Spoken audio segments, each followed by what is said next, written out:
ಮಂಗಳವಾರದಲ್ಲಿ ಮಂಗಳ ಪೂಜೆಗೆ ಬಾರಮ್ಮ, ಮಂಗಳವಾರದಲ್ಲಿ ಮಂಗಳ ಪೂಜೆಗೆ ಬಾರಮ್ಮ. ಶುಕ್ರವಾರದ ಪೂಜೆಗೆ ಒಲಿದು ಶುಭವನ್ನು ನೀಡಮ್ಮ, ಶ್ರೀ ಚೌಡೇಶ್ವರಿಯಮ್ಮ.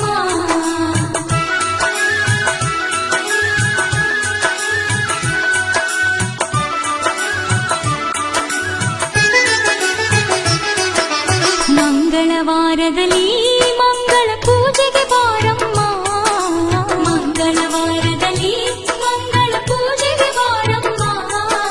ಶುಕ್ರವಾರದ ಪೂಜೆಗೆ ಒಲಿದು ಶುಭವನ್ನು ನೀಡ